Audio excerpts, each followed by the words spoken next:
జనవరి 1 నుంచి మీ వాట్సాప్ పనిచేస్తుందా? కొత్త ఏడాదిలో కొత్త కారు కొనాలంటే మరింత భారమవుతుందా? న్యూ ఇయర్ లో మీ కారు టోల్ గేట్ దాటి వెళ్లాలంటే ఏం కావాలి? వ్యాపారులు జీఎస్టీ ఎన్నిసార్లు కట్టాలి? ఇలాంటి అనేక మార్పులు కొత్త సంవత్సరం మొదటి రోజు నుంచి అమలు కాబోతున్నాయి. ఈ మార్పులు ఎలా వస్తాయి, ఎందుకు వస్తున్నాయి, వాటి ప్రభావం ఎంత? Let's watch. కరోనా దెబ్బకు 2020 అత్యంత భయానకంగా గడిచింది. మొత్తానికి కొత్త ఏడాదిలోకి అడుగు పెట్టబోతున్నాం. అయితే న్యూ ఇయర్ మొదటి రోజు నుంచే చాలా మార్పులు రాబోతున్నాయి. ఇప్పటి వరకు హైవేలపై దూసుకుపోయాం. టోల్ గేట్ దగ్గర క్యాష్ కట్టేసి వెళ్లిపోయే వాళ్ళం. కానీ ఇక ముందు అలాంటి అవకాశం లేదు. టోల్ గేట్ దగ్గర డబ్బులిస్తే తీసుకోరు, నో క్యాష్. అలాగని కార్డు పేమెంట్ కు కూడా అవకాశం లేదు. టోల్ ప్లాజా గేటు తెరుచుకోవాలంటే మన దగ్గర ఒక ఆయుధం ఉండాలి. అదే ఫాస్టాగ్. ఫాస్టాగ్ అంటే ఏమీ లేదండి. Car registration number, bank account ని అనుసంధానం చేసి ఆ వివరాలకు సంబంధించిన స్టిక్కర్ ని కారు విండ్ స్క్రీన్ పై అతికిస్తారు.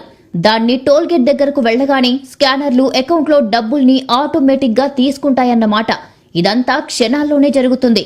సో కారు టోల్ గేట్ దగ్గర ఎక్కువసేపు ఆగే పరిస్థితి ఉండదు. భారీ క్యూలకు చెక్ పడుతుంది.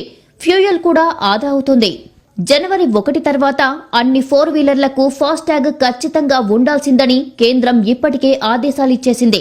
2016లోనే ఫాస్టాగ్ వచ్చినా అనేక వాయిదాల తర్వాత ఇప్పుడు కంపల్సరీగా మారుతోంది. 2021లో మారబోయే మరో అంశం వాట్సాప్ కు సంబంధించింది.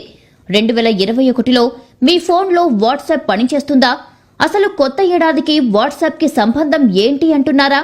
అవును, సంబంధం ఉంది. లైట్ తీసుకుంటే మీ ఫోన్లో వాట్సాప్ పనిచేయకపోవచ్చు. ఎప్పటికప్పుడు కొత్త ఫీచర్లతో అప్డేట్లతో వస్తున్న వాట్సాప్ ఏటా కొన్ని డివైస్లకు సపోర్టు నిలిపివేస్తోంది. ఫలితంగా ఆ ఫోన్లలో వాట్సాప్ ఉపయోగించే అవకాశం ఉండదు. లాస్ట్ ఇయర్ iOS 8.0 కన్నా తక్కువ వర్షన్ కలిగిన యాపిల్ ఐఫోన్లకు, ఆండ్రాయిడ్ 2.3.7 వర్షన్ కలిగిన ఆండ్రాయిడ్ ఫోన్లకు వాట్సాప్ పనిచేయటం ఆగిపోయింది. వచ్చే జనవరి 1 నుంచి మరికొన్ని ఫోన్లకు వాట్సాప్ సపోర్టు ఆగిపోనుంది. అంటే ఆ ఫోన్లలో వాట్సాప్ పనిచేయదన్నమాట. మరి వాట్సాప్ ఎలాంటి ఫోన్లలో పనిచేయదు, వేటిలో పనిచేస్తుంది? 2021 నుంచి ఐఫోన్లలో వాట్సాప్ ను వాడుకోవాలంటే వాటిల్లో iOS వర్షన్ కనీసం 9.0 లేదా ఆ పైన ఉండాలి. అదే ఆండ్రాయిడ్ ఫోన్ అయితే ఓఎస్ వర్షన్ 4.0.3 ఆ పైన ఉండాలి. ఈ ఫోన్లలోనే వాట్సాప్ పనిచేస్తుంది. అంటే ఐఫోన్ 4, 4S, 5, 5S, 5C, 6, 6Sలలో ఈ జనవరి 1 నుంచి వాట్సాప్ పనిచేయదు. అయితే ఐఫోన్ 6S, 6 ప్లస్ మోడల్స్ కు మాత్రం చిన్న వెసులుబాటు ఉంది. iOS ను అప్గ్రేడ్ చేసుకునే వీలుంది. అప్గ్రేడ్ తర్వాత వాట్సాప్ పనిచేసే వీలుంటుంది. ఇక ఆండ్రాయిడ్ ఫోన్లలో అయితే HTC Desire, LG Optimus black, Motorola Droid Razr, Samsung Galaxy S2 లాంటి ఫోన్లలో వాట్సాప్ పనిచేయదు. ఇవే కాదు, ఇంకా పాత తరం ఆండ్రాయిడ్ ఫోన్లు చాలా వాటిలో 2021 నుంచి వాట్సాప్ పనిచేయదు. డిజిటల్ ట్రాన్సాక్షన్స్ కు ఆదరణ ఏటా పెరుగుతోంది. ఇప్పటికే నెఫ్ట్, RTGS లావాదేవీలపై ఛార్జీలను కూడా RBI ఎత్తివేసింది. డిజిటల్ పేమెంట్ యాప్లతో పాటు కార్డ్లెస్ పేమెంట్లు కూడా భారీగానే జరుగుతున్నాయి. ఇప్పటి వరకు పిన్ ఎంటర్ చేయకుండా 2000 వరకు మాత్రమే లావాదేవీలకు అవకాశం ఉంది. అయితే జనవరి 1 నుంచి ఎలాంటి పిన్ లేకుండానే 5000 వరకు ట్రాన్సాక్షన్లకు అవకాశం రానుంది. RBI తీసుకున్న ఈ నిర్ణయం కస్టమర్లకు మరింత సౌకర్యవంతంగా ఉండనుంది. మీరు చెక్కులతో చెల్లింపులు చేస్తారా? అయితే రూల్స్ మారాయి, గమనించండి. ఇక చెక్కుల ద్వారా జరిగే ట్రాన్సాక్షన్లకు కొత్త రూల్స్ వచ్చేశాయి. జనవరి 1 నుంచి చెక్ పేమెంట్ల కోసం పాజిటివ్ పే సిస్టమ్ అమలు కానుంది. ఈ సిస్టమ్ ప్రకారం చెక్ ఇచ్చిన కస్టమర్ వివరాలను బ్యాంక్ మరోసారి కన్ఫర్మ్ చేసుకుంటుంది. అంటే చెక్ ఇచ్చినప్పుడు చెక్ నంబర్, చెక్ తేదీతో పాటు ఎవరి పేరున ఇస్తున్నామో వాళ్ల పేరు, అకౌంట్ నంబర్, అమౌంట్ మొదలైన వివరాలతో పాటు చెక్కు 2 వైపులా ఫోటోలను తీసి బ్యాంకుకు ముందే అందించాలి. ఈ వివరాలతో చెక్కులను పోల్చి చూసి రెండిట్లో వివరాలు ఒకేలా ఉంటేనే బ్యాంకులు ఓకే అంటాయి. 50,000 దాటిన చెక్ చెల్లింపులకు ఇది తప్పనిసరి కానుంది. బ్యాంకు లావాదేవీల్లో మోసాలు ఏటా పెరుగుతున్నాయి. వాటికి అడ్డుకట్ట వేసేందుకే ఈ పాజిటివ్ పేను ప్రవేశపెట్టారు. జనవరి నుంచి జీఎస్టీ చెల్లింపు విధానంలో కూడా మార్పులు రానున్నాయి.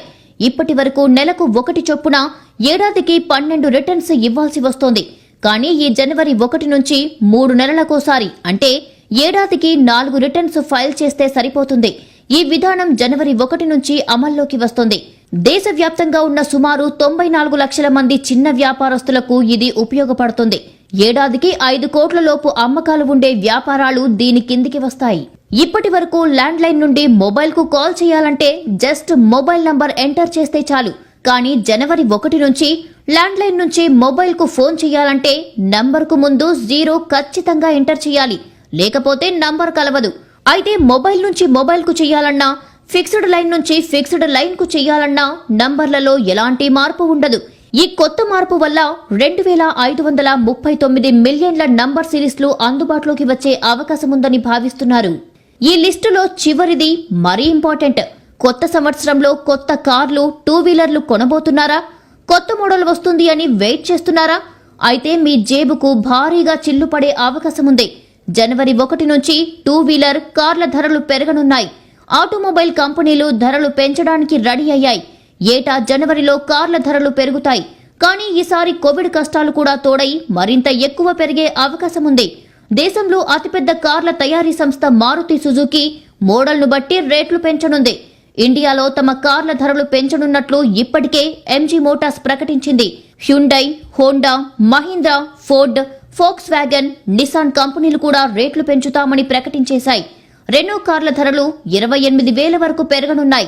కియా సెల్టోస్, సానెట్ ధరలు కూడా పెరగనున్నాయి. BMW, మినీ కార్ల ధరలు 4% వరకు పెరుగుతాయి. ఇక 2 వీలర్ల ధరలు కూడా ఇదే రేంజ్ లో పెరుగుతాయని తెలుస్తోంది.